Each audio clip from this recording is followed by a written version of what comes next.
말씀은 신명기 11장 18절에서 32절 말씀입니다. 신명기 11장 18절에서 32절 말씀입니다. 이러므로 너희는 나의 이 말을 너희의 마음과 뜻에 두고 또 그것을 너희의 손목에 매어 기호를 삼고 너희 미간에 붙여 표를 삼으며 또 그것을 너희의 자녀에게 가르치매 집에 앉아 있을 때에든지 길을 갈 때에든지 누워 있을 때에든지 일어날 때에든지 이 말씀을 강론하고 또 내 집 문설주와 바깥문에 기록하라. 그리하면 여호와께서 너희 조상들에게 주리라고 맹세하신 땅에서 너희의 날과 너희의 자녀의 날이 많아서 하늘이 땅을 덮는 날과 같으리라. 너희가 만일 내가 너희에게 명하는 이 모든 명령을 잘 지켜 행하여 너희의 하나님 여호와를 사랑하고 그의 모든 도를 행하여 그에게 의지하면 여호와께서 그 모든 나라 백성을 너희 앞에서 다 쫓아낼 것이라. 너희가 너희보다 강대한 나라들을 차지할 것인즉 너희의 발바닥으로 밟는 곳은 다 너희의 소유가 되리니 너희의 경계는 곧 광야에서부터 레바논까지와 유브라데 강에서부터 서해까지라. 너희의 하나님 여호와께서 너희에게 말씀하신 대로 너희가 밟는 모든 땅 사람들에게 너희를 두려워하고 무서워하게 하시리니 너희를 능히 당할 사람이 없으리라. 내가 오늘 복과 저주를 너희 앞에 두나니 너희가 만일 내가 오늘 너희에게 명하는 너희의 하나님 여호와의 명령을 들으면 복이 될 것이요 너희가 만일 내가 오늘 너희에게 명령하는 도에서 돌이켜 떠나 너희의 하나님 여호와의 명령을 듣지 아니하고 본래 알지 못하던 다른 신들을 따르면 저주를 받으리라. 내 하나님 여호와께서 내가 가서 차지할 땅으로 너를 인도하여 들이실 때에 너는 그리심산에서 축복을 선포하고 에발산에서 저주를 선포하라. 이 두 산은 요단 강 저쪽 곧 해지는 쪽으로 가는 길 뒤 길갈 맞은편 모래 상수리 나무 곁에 아라바에 거주하는 가나안 족속의 땅에 있지 아니하냐. 너희가 요단을 건너 너희의 하나님 여호와께서 너희에게 주시는 땅에 들어가서 그 땅을 차지하려 하나니 반드시 그것을 차지하여 거기 거주할지라. 내가 오늘 너희 앞에 베푸는 모든 규례와 법도를 너희는 지켜 행할지니라. 모세는 하나님이 이스라엘 민족을 애굽에서 광야까지 인도하셨던 사실을 말하고 또 그 인도하시는 과정에서 하나님의 말씀을 잘 지켜 행하고 하나님의 법도를 따를 때에 강한 민족들을 또 제할 수 있으며 하나님께서 약속하신 땅을 차지할 수 있다고 말씀하십니다. 그런 다음에 말씀을 지키는 자의 복과 어기는 자의 저주를 그리심산과 에발산의 비유를 통하여 말씀하고 있습니다. 그리심산과 에발산은 골짜기를 사이에 두고 서로 마주보고 있는 산입니다. 그러니까 골짜기에는 모래 상수리 나무가 있는 세겜이라는 마을이 있습니다. 두 산은 서로 마주보고 있으며 서로 상대적인 극과 극을 보여주는 그런 비교적인 요건들을 갖추고 있습니다. 그리심산은 골짜기를 중심으로 보았을 때에 해가 뜨는 동편에 위치한 양지 바른 곳이며 또한 수목이 울창하고 또 아름답고 풍요로움을 보여주는 산입니다. 이에 반해서 에발산은 그리심산 맞은편, 해가 지는 그런 서쪽편에 있습니다. 그리고 이 산은 수목이 자라지 못하는 황폐한 산입니다. 동편은 밝아옴의 축복을 상징하고 서편은 어두워짐의 저주를 상징하고 있습니다. 또한 풍요로움과 아름다움은 축복의 상징이고 황폐함은 저주의 상징이라 할 수 있습니다. 모세는 29절에 너희는 그리심산에서 축복을 선포하고 에발산에서 저주를 선포하라 이렇게 말하고 있습니다. 이 말씀을 주님의 말씀을 지키는 자에게는 그리심산의 축복이 있고 명령을 지키지 않는 자에게는 에발산의 저주가 임한다는 그런 축복과 저주를 선포하라는 것입니다. 주님의 말씀, 명령을 지키는 자에게는 복이 있다. 지키지 않는 자에게는 에발산에 저주가 있다. 이렇게 말씀하시는 겁니다.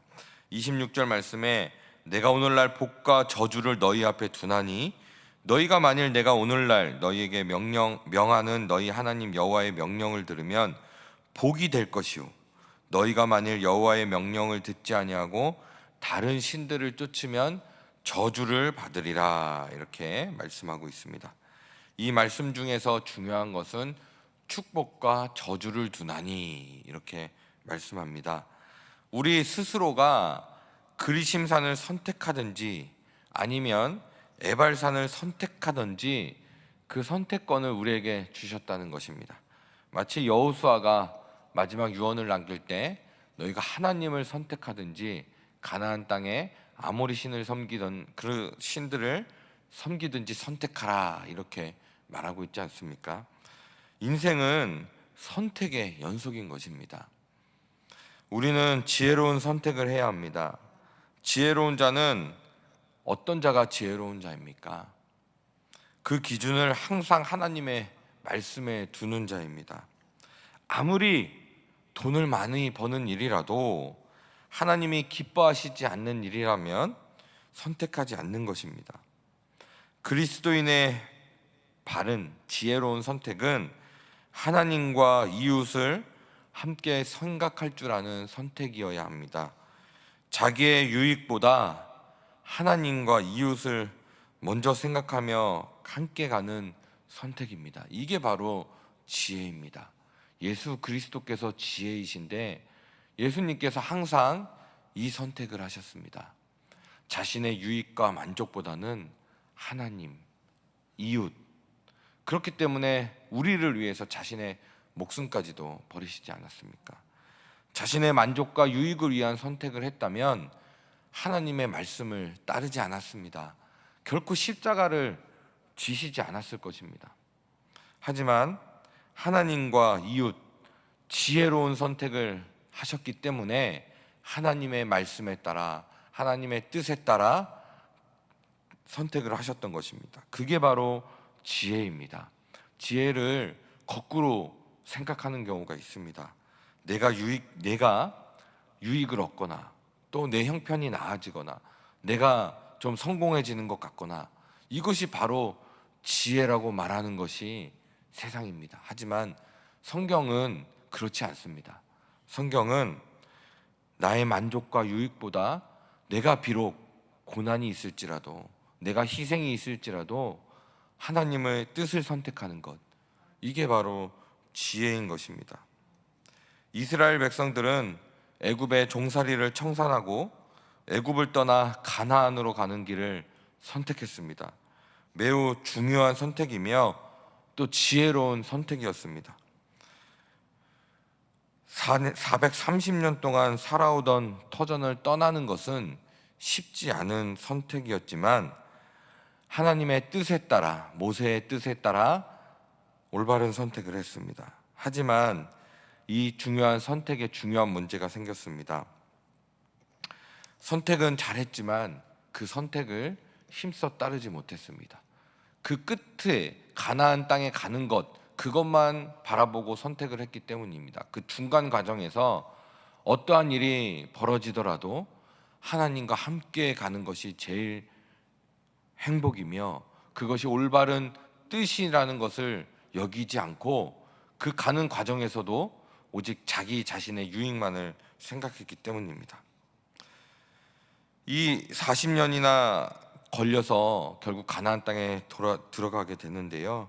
길이 험해서가 아니었습니다. 이들이 잘 따르지 않았기 때문에, 이들이 선택을 잘 못했기 때문입니다. 우리가 예수를 믿기로 선택하지 않았습니까? 그래서 우리는 지금 이 새벽에도 이 자리에 나온 것 아닙니까? 그러면 이 나온 것뿐만 아니라 이 이후에 우리 삶에 있어서도 예수를 따라가는 선택을 해야 하는 것입니다. 복 있는 사람은 여호와를 경외할 뿐 아니라 그 말씀 안에 행하는 사람이어야 한다고 지금 오늘 본문은 말하고 있는 것입니다. 이것이 참 축복이라는 것입니다. 비록 이 세상에서 보기에는 참 그것이 복이 없는 것 같고 고난 가운데 있는 것 같고 별로 자신의 것은 잘 챙기지 못하는 어리석은 삶인 것 같아서 복을 받지 못하는 삶인 것 같지만, 성경의 관점에서는 그것이 복이라는 것입니다. 예수님의 삶은 보기에 저주를 받은 삶입니다. 십자가에 못 박혀 돌아가시면서까지 그렇게 살아가셨기 때문입니다. 하지만 성경의 관점으로, 하나님의 관점으로는 그것이 가장 큰 행복이며 그것이 가장 큰 지혜로운 선택이었던 것입니다. 그러니까 지혜로운 선택은 하나님의 뜻에 따라 행하는 것, 이것이 참 지혜입니다. 양은 목자를 부지런히 따라갈 때 푸른 초장과 잔잔한 물가를 결국 만날 수 있으며, 목자를 부지런히 잘 따라갈 때에 어려운 일이 만났을 때, 혹은 무서운 짐승들을 만났을 때도 그 생명을 안전하게 보호받을 수 있습니다. 혼자 자유롭다고 해서 넓고 많은 양들이 가는 길로 갔을 때는 안전을 보장받지 못합니다. 하지만 길이 좁고 협착하더라도 목자를 따라갈 때 힘들고 어렵지만 결국 푸른 초장과 그 생명수를 먹을 수 있는 것입니다. 이스라엘 백성은 작심삼일의 백성들입니다.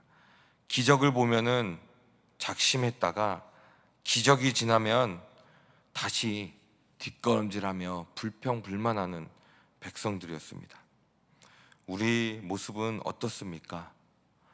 우리는 예수 그리스도의 기적을 보았을 때 기뻐하다가 그 이후의 삶은 또 이스라엘 백성들처럼 내 뜻대로 내 만족대로 되지 않을 때 불평불만하며 오히려 하나님은 없다라며 이렇게 말하진 않습니까?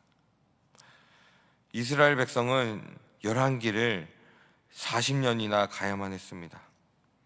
그런데 더 유감스러운 것은 40년 후에도 가나안에 들어간 사람은 여호수아와 갈렙, 그리고 광야에서 태어난 2세들 뿐이었습니다. 늘 불평불만 속에 살았기 때문입니다. 늘 하나님이 불기둥과 구름기둥으로 인도하셨는데도 그 안에 있으면서도 자신들의 뜻대로 해주지 않는다고 불평불만만 했습니다. 누가 반드시 가나안을 얻는 사람이겠습니까? 끝까지 인내하는 사람들입니다. 무더운 더위를 지나야 곡식이 자라고 여물어 갑니다. 우리의 믿음도 마찬가지입니다. 늘 눈에 보이는 대로 좋은 길,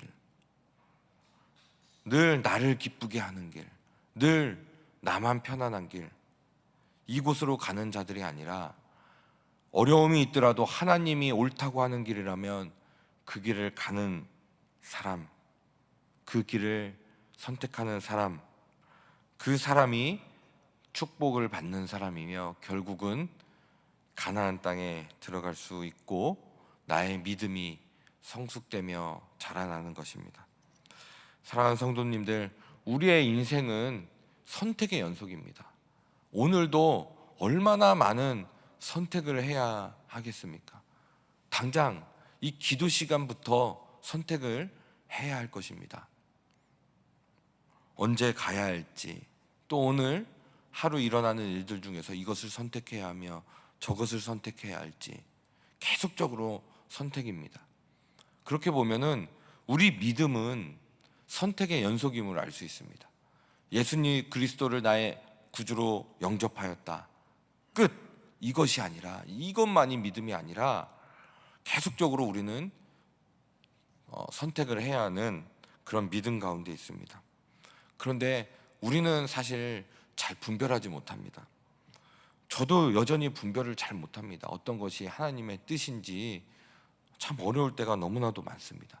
하지만 그런 가운데서도 계속적으로 성령님께 구해야 합니다.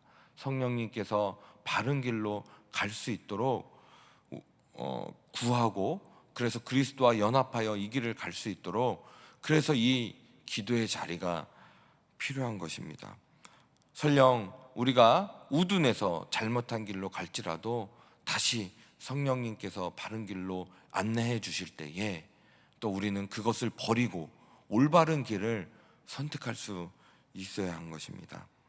그래서 오늘 이 자리에서 우리가 오늘도 여러 가지 선택할 상황들이 많은데 믿음의 선택을 할 수 있도록, 하나님을 기쁘시게 할 수 있는 선택을 할 수 있도록 성령님께 간구하시며 세상을 잘 분별하시고, 그래서 세상이 말하는 축복이 아니라 이 성경에서 말하는 복, 참된 복을 누리며 살아가시는 저와 성도님들이 되시기를 예수님의 이름으로 축원드립니다.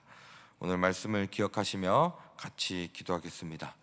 모든 상황 속에서 여러 가지 상황이 있을 텐데요, 믿음을 잘 지킬 수 있는, 하나님을 지킬 수 있는 선택을 하게 하여 주시옵소서 기도해 주시고요. 차별금지법, 평등법 등 악법들이 제정되지 않도록 계속적으로 기도해 주시고, 또 각자의 기도 제목으로 기도하신 후에 자유롭게 돌아가시겠습니다.